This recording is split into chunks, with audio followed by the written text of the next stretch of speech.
Good morning, everybody. I had started to do some, what are those things called? Reels or whatever. Basically, they TikTok things or whatever for Instagram, whatever.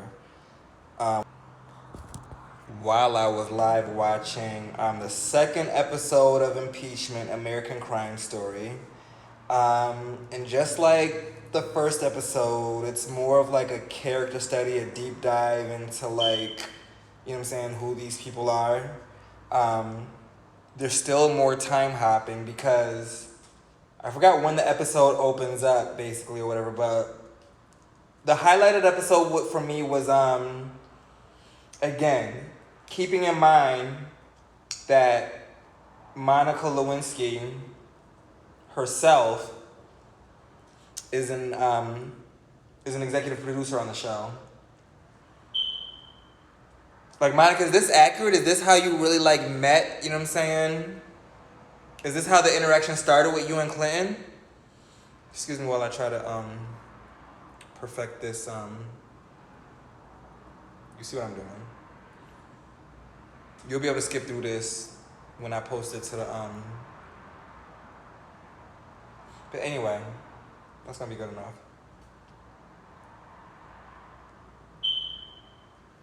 Um. So yeah, what we learn is, I guess there was a government shutdown back in 1990 something, whatever. It seems like it's not just for, you know what I'm saying, our time, whatever, but like the government got shut down, which means Monica and the rest of the interns, they started like working in the White House or whatever. So all it took was a quick glimpse from the president, you know what I'm saying? Like they had locked eyes, which made sense or whatever.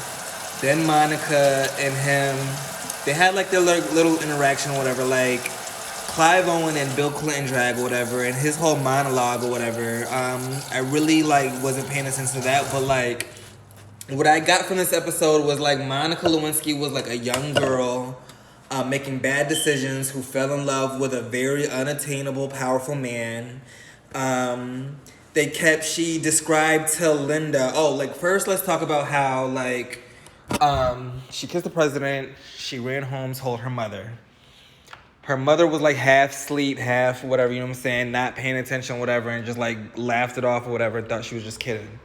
She told one of her friends that came to Washington or whatever, and like the friend was basically like, you know what I'm saying, Monica, you're obsessed and you do this about like all your relationships that turn out nowhere, basically, whatever. Monica is like on some diet or whatever because like it's very calculated how often they see each other.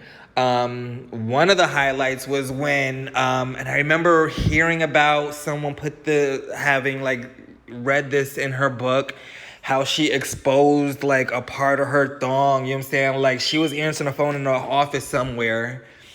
And she was detailing how like the White House, the Oval Office has like all these doors and rooms or whatever, you know what I'm saying? And there's always somebody watching somewhere or whatever.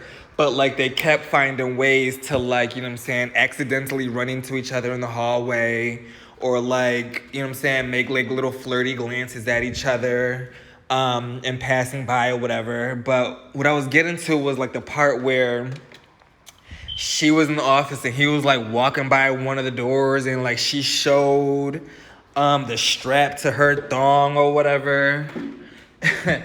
And that just like fucking blew me. But as I was saying, like this episode still confirms from last episode, like Monica Lewinsky is a young naive girl who fell in love with the wrong person, a very unattainable powerful man. And this episode reinforces again, like, Linda Tripp, you are a miserable bitch. Like, why the fuck would you know what I'm saying? Like, I think it was just so interesting. We see a little bit of, like, Linda's home life, whatever. She takes Monica antiquing. Her daughter shows up, but her daughter doesn't even want to be bothered with her ass.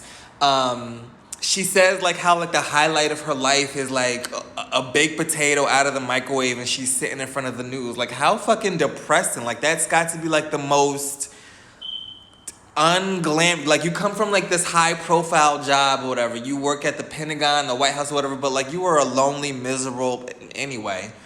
So when Monica finally like tells um Linda Tripp, like, oh my gosh, like I'm having an affair with the president, or I did have an affair with the president, because she's going through this moment of like, oh, I think it's over, but I'm in so love with him. Like Linda Tripp has this like, aha, like I knew it, like I caught you, like horrible.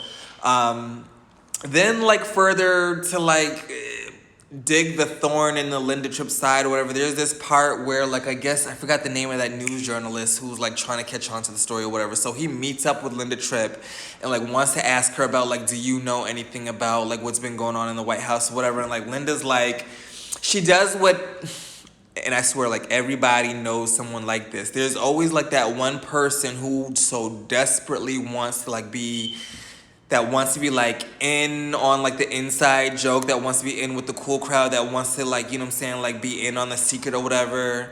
And then when like they finally find out, or when they're finally like in on this, reluctantly in on the secret, like they try to hold it over like the next person who's not in on it. Like she tells like the reporter like, oh, you're barking up the wrong tree, like you stupid bitch, like why would you even like, you like, this is exactly why people like you have no friends, like why people like you, Linda Tripp, and God rest the dead, you know what I'm saying, because she died a couple years ago. This is why people like you, Linda, had never had friends or have never been on the inside.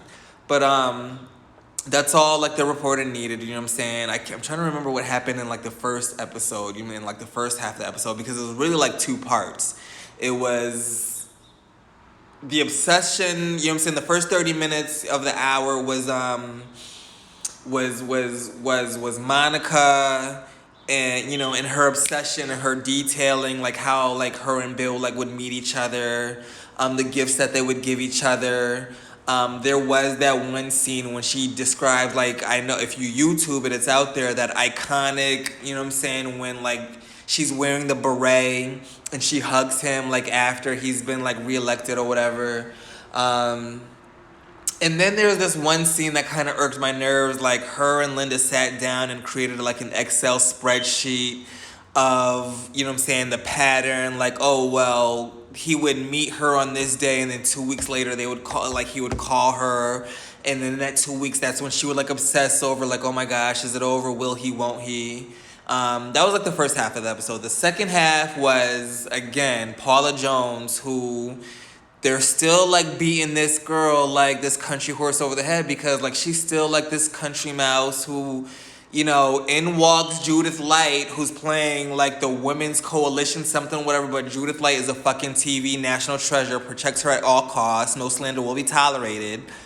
She walks in as her like power woman attorney of the 90s or whatever, saying how like, oh, I'm here for the best interests of Paula Jones, which at this okay, which after like 2 episodes, nobody still has Paula Jones' best interest. Y'all still like treating her like this like stupid little country girl, like who like you're using her like a pawn or whatever. But Judith Light has like, gives her like a fairy godmother Cinderella moment. She takes her to Nordstrom. She buys her a new wardrobe, gets her hair flat ironed or whatever. Tells her to go on TV to give an interview, which like the two other men lawyers, they're like, no, we don't think she should go on TV, which she ends up doing. She still gets on TV saying, you know, I want him to apologize and da da da da. It just comes off so. At this point, I think Sandy the squirrel from Bikini Bottom, SpongeBob's bisexual squirrel friend, she could be playing Paula Jones at this point, because that's as much depth as she's given. You know what I'm saying? And I keep wondering, like, well, why do you have her around? But she's kind of like, Paula Jones was kind of like the catalyst, you know what I'm saying, to set things in motion for all this to happen, because she was like one of the first accusers. And then we get more into Ann Coulter, who in this case just got fired from MSN. And so now she's working with a team of people who like not only want to go after like the Democrats, Clinton specifically, but like she's going to be the one who like pushes and enforces for like an impeachment. So that was really like the gist of the second episode.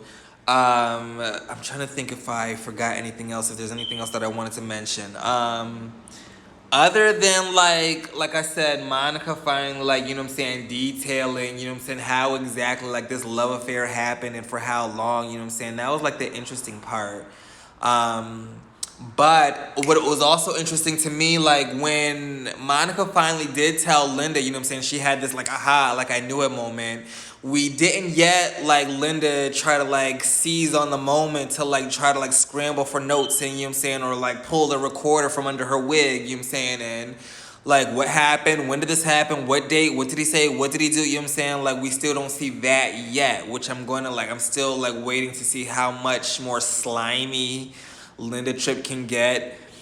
Um, but it was interesting. Like I said, like the interesting thing was like the meat of this episode was Clive Owen and his Bill Clinton drag, you know what I'm saying, and his interaction with Monica, how they met, you know what I'm saying, their brief encounters and flirty like little glimpses at each other when in public or whatever. That's cute. And like I said, this episode really put into like the picture that Monica Lewinsky, like, as much as you were fucking berated and criticized and ridiculed back then, you know what I'm saying, this paints you the picture of like, which is a lot of you should be out there should be able to understand, like Monica was like a young girl and like, I don't know, maybe Bill Clinton is like this suave, seductive, you know what I'm saying, kind of charismatic. He won 2 terms, so like, I mean, it's believable, right? But I don't know. We'll see what happens next episode. Let me know what y'all think, if y'all even watching, or like if I'm doing a good job reviewing these or whatever. But stay tuned to Ty. I'll keep watching as impeachment goes along. But let me know what you think.